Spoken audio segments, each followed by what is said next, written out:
Hey, ladies, welcome to The Power of the Ask, the podcast where we ditch the waiting and embrace the asking for what we truly deserve. Welcome to The Power of the Ask.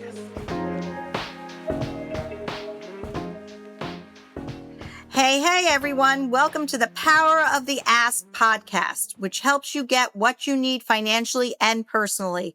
We are so glad you're here today. My name is Lisa Zeiderman. I am managing partner at Miller Zeiderman, and I am one of the co-hosts with my dear friend, Precious Williams. Queen Lisa, you know I just love you. Yes, I am Precious Williams. I'm known as a killer pitch master and the CEO of the Perfect Pitch Group. So welcome back. And this week, we're excited to introduce you to Sarah Dale. Now, let me get you a little tea on Sarah Dale.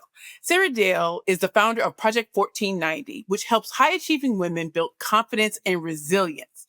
After trading New York City for Montana, I can't believe I just said those words. I can't wait to hear this story. She discovered self-reliance through adventure. So following a successful media and ad tech career, she launched Project 1490 to empower women to push limits and reach to their fullest potential. Welcome, Sarah, and we're so happy to have you with us today. Thank you.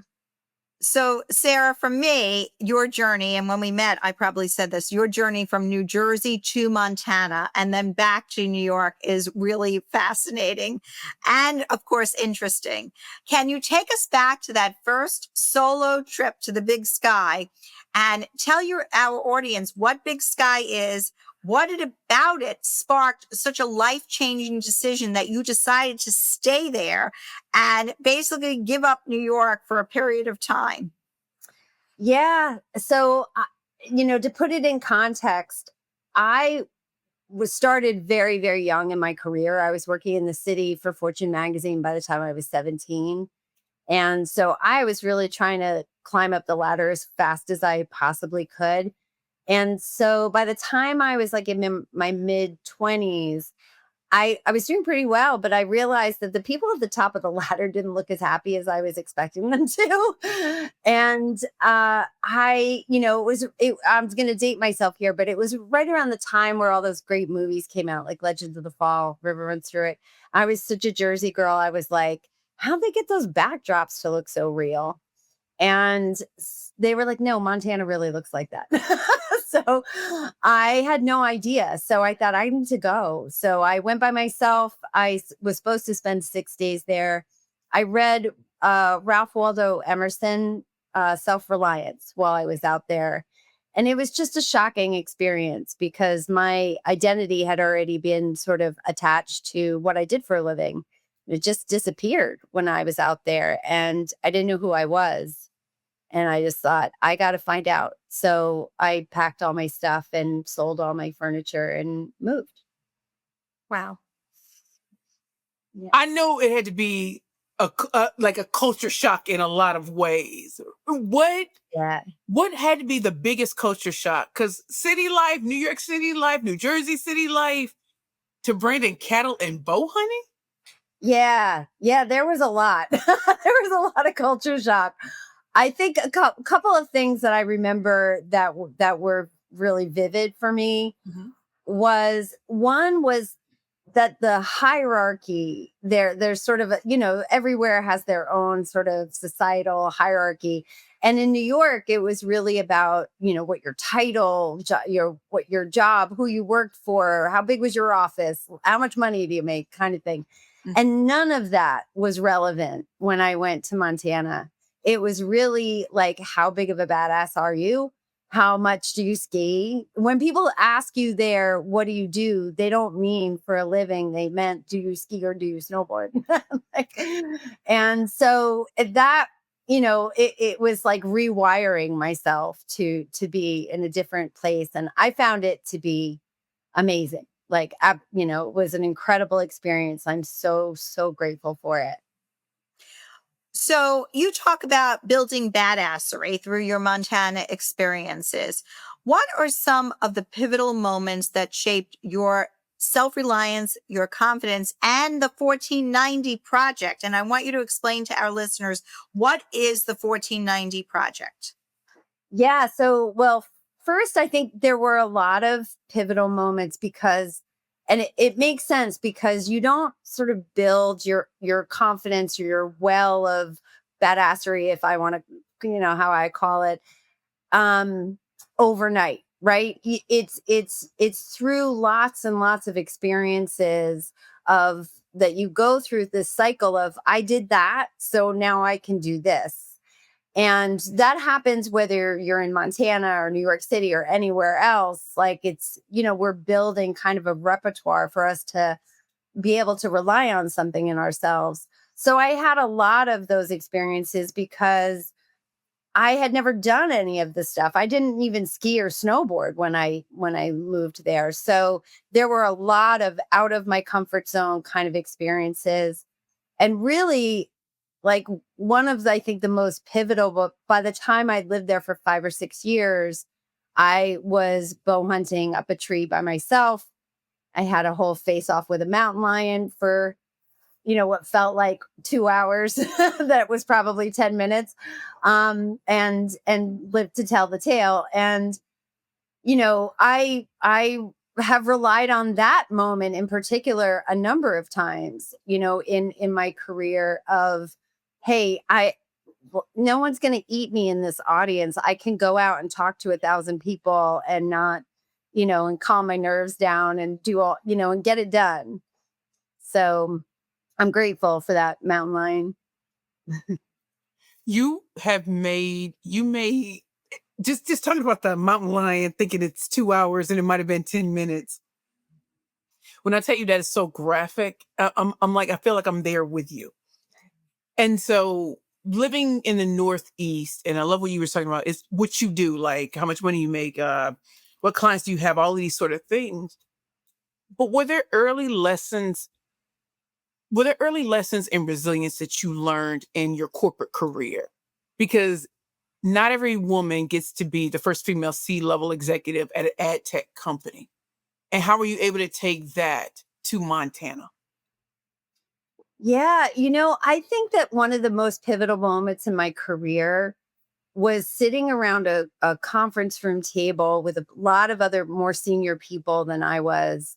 And had this real epiphany that no one around the table knew what they were talking about. And it was so freeing.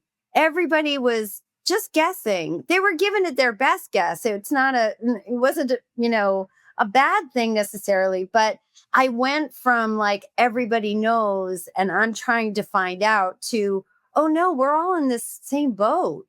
And if I am just as educated, if I am just as informed and think about things critically, then my opinion matters just as much as anybody else around that table.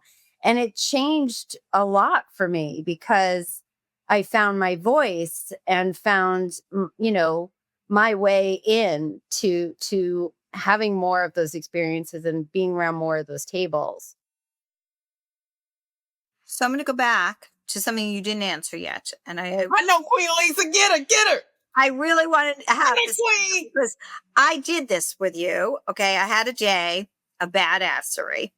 And as Precious knows, I came to the Savvy Ladies board meeting Yes, you did. and I was talking about it and talking it up. And so I want you to, before I ask you the question, I want you to explain what it is that you do for other women in your business, essentially. And I know you have two parts to it. So can you explain what they are and why you think that it helps women, and really what it is that made you do this, whether it was kind of big or small? What made you actually start this whole business that you're in now? Yeah. So Project 1490 is a women's leadership community that's rooted in experiences and women supporting women. And the way that we do that is to get women outside of their comfort zones. So it's really for high achieving, ambitious, career oriented women.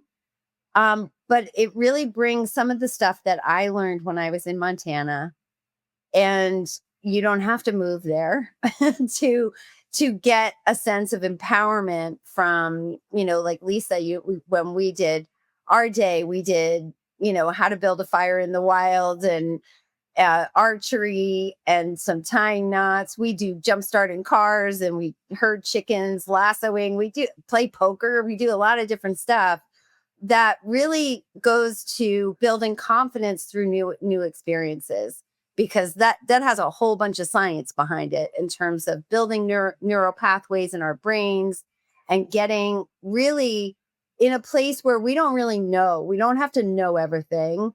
And you're surrounded by other like-minded, successful women who are there to support.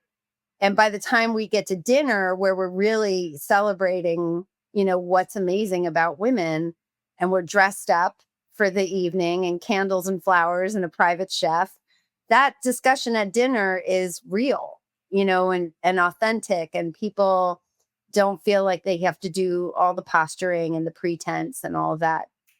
And so that's why it works, right? And so these activities we do are really a vehicle to get us to that place. And once you form those relationships, then you've got help for your career and anything else that you need it for. So that's what Project 1490 is really about. And we do it through what you came to as our day of badassery. It's like our MVP. And then we have retreats. We have one coming up in May. And lots of things in between. We have an online community, and we do virtual events and meetups and dinners, and it's really about community. I just gotta say how unique of a concept it is. And I'm gonna take something from my life. So I once was in a movie, and they rented a Winnebago, and we went to the Joshua Tree. It's in California. And I've never started a fire. I've never eaten beans out of a can. I've never slept under the stars. And and in my mind, I'm thinking, I can't. The ants might get me. But over time, I started to like it, and I said, "Oh, to see a sunrise and a sunset." I live in Brooklyn, and I love watching the sunrise and the sunset and slowing down. Maybe it's because I'm from St. Louis. Maybe it's because I'm from St. Louis. I went to school in Atlanta, and then I made my way up the Eastern Seaboard. But because this is Women's History Month, and what you're talking about is different types of experiences instead of just spa days and things like that, but really getting to know each other through these different experiences that are really bonding. How does it serve women and the greater community at large? When women come back from this event, I'm not going to ask Queen Lisa because we already talked about it, but from your perspective, it's not just about the women in the room, but what do you hope that they take back to the greater community in being at these events? I love that you just asked me that, because one thing I think as women we tend to do is we have a very long list of people and jobs and all kinds of things that we serve before we get to us. And I have two girls, and lots of stuff going on. And I was at the bottom of my own list for a long time, and I went and fed myself at some point, when my kids were a little bit younger. And it was such a, like, I was so hesitant to do it. I was so like, I got to take a whole weekend, et cetera, right? The drill.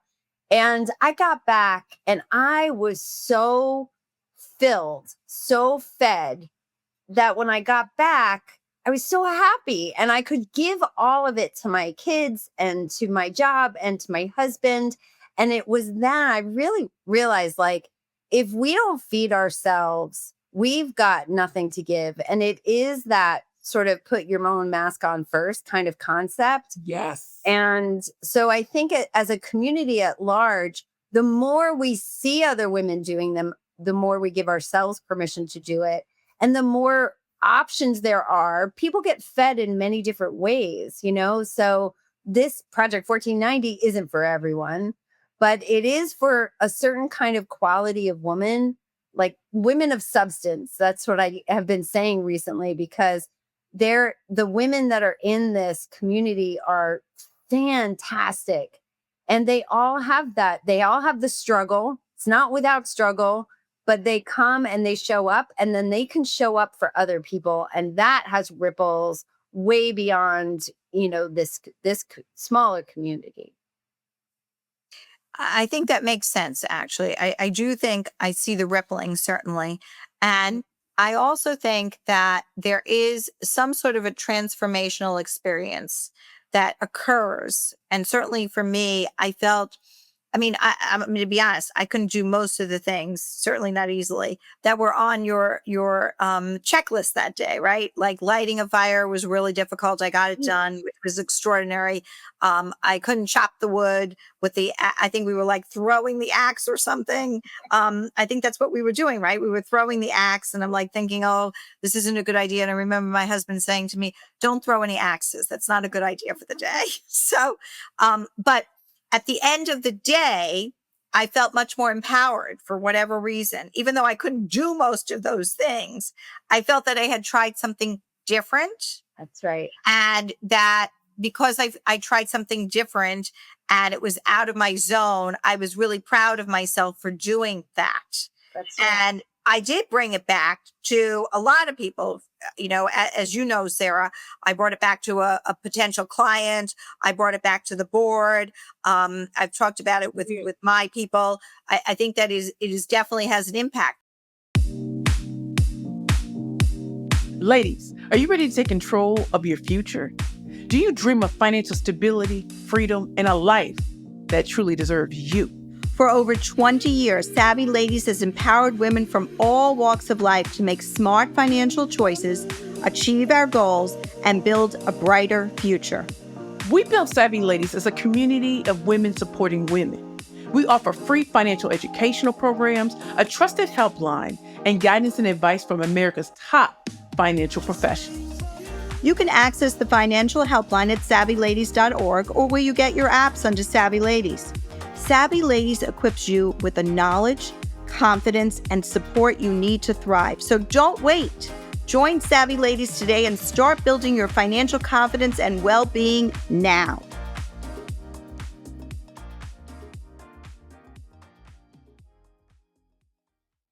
So from your perspective, who is the ideal woman for Project 1490, and what kind of impact do you hope that you're going to have on the members of Project 1490, and just even on the people who come for the day of badassery? What impact do you think that you want to have on them? Yeah, I love, Lisa, that you said, it wasn't the amount of success that you had; it was that you tried. Yes. And that in and of itself is so powerful, because like the first time we do something is usually the worst time we do something, but now you'd say you've done it. Like, when would you ever have had the opportunity to, you're just not exposed to that kind of stuff here, which is the point, right? I think the ideal woman, is career focused, ambitious, all of that, but maybe they feel like, is this all there is? Or in a transition, or have something that, that's inside of them that they really feel like there's more potential in me, whatever that could mean to somebody. I feel like that really resonates with people, because this gives you an opportunity to kind of shock the system a little bit and free some things up. But people join for many different reasons, but when they come in the door, somebody said to me, who's a member the other day, this is an A+ community. It's not really have anything to do with me. It's about the kind of women that are in it. And because they're open and they're willing to have new experiences and really, really support each other. And I think that the impact that I really love making is somebody telling me, they're not getting to where they want to be, or they have an idea that they haven't unleashed on the world, or there's just something. And now they're taking the steps. to get there, and they're having the courage to go after what they actually really want instead of feeling stuck. I have to tell you, it's Women's History Month, and I want to say to you, Sarah, since I wasn't blessed to be there with you and Queen Lisa. Thank you for being a trailblazer. Hmm. Thank you for creating experiences that women so desperately need right now, and to step out of convention and to step out of, oh, there's only certain ways you can show love for yourself or that you can bond with other women. And that's why I think your story is so incredible and the experiences that you are creating. I want a day of badassery too. I want to be down too. The second You're day, invited. okay, I just want to make You sure. I don't want to just be know, sitting to be like, please don't invite her. no, you are gonna love it. I think we should have the whole board, by the way. But I'm That's just what she said. So we're going to try to make that happen. I'm telling you, Queen Lisa brought it back and we were like, I want to be down. And I probably will be like you, Lisa. I probably can't throw the axe too far. And I struggled with creating the fire, but I wasn't alone. And I also want to say that my word for this year is audacity. As a woman in my 40s, and I'm seeing my trailblazing women in their 40s, 50s, and 60s, we're not allowing societies to silence us or say but we don't have value and we don't have worth. So I have two questions for you. If you have a word for this year, what is it and why?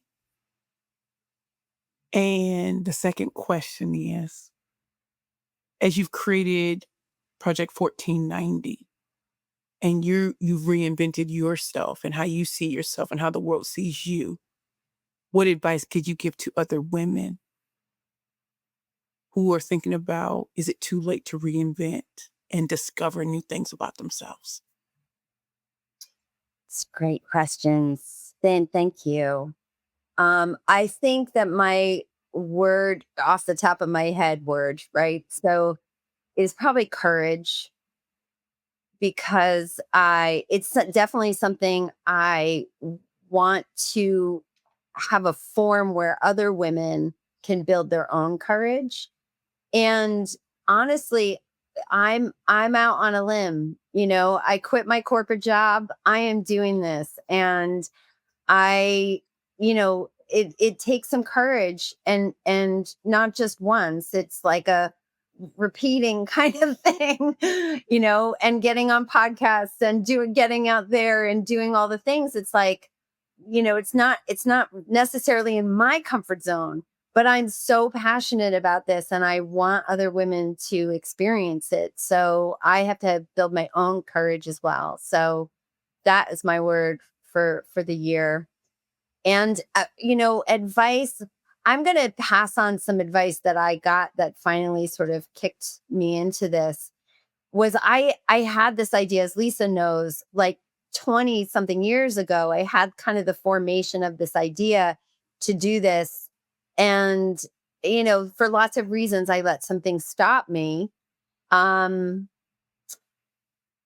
but if you start with 5 people, right? If I always thought, like, oh, if I think of an idea or I'm an entrepreneur, I got to think of the next Airbnb, like lots of pressure there. And, so start with 5 people. And the other advice that I'm also giving to myself these days is stop moving the goalposts. When you accomplish something, claim it, so that you can have that moment instead of like just simply moving the goalpost on yourself to say, oh, it wasn't enough. And I feel like we do that a lot, and I've seen it in myself. And I want to say, like, this is pretty damn good. You did this, and yes, there's more to do, but you'll do that tomorrow. it's That's great. why you're a trailblazer. Thank you. It's great. So we asked one question to all of our podcast guests. And the question is this, Sarah. Why is the power of the ask, name of the podcast, crucial to women, especially financially, in your opinion? Yeah. I mean, I'm sure other people on this podcast have cited all the research about us and how, we don't ask as often, we don't ask for as much, you know, all things. And if you think about the ridiculousness of women and having parity, right? Equal pay, equal, really having equity, um, is like some ridiculous, like 60 years away or something. And in part, it's like you have to, from one point of view, it feels like, oh, we have to wait for the world to change. But we don't have to wait for the world to change. We just have to ask, like from one point of view, right? There are like other things that the world does need to change about, but there is some things in our control.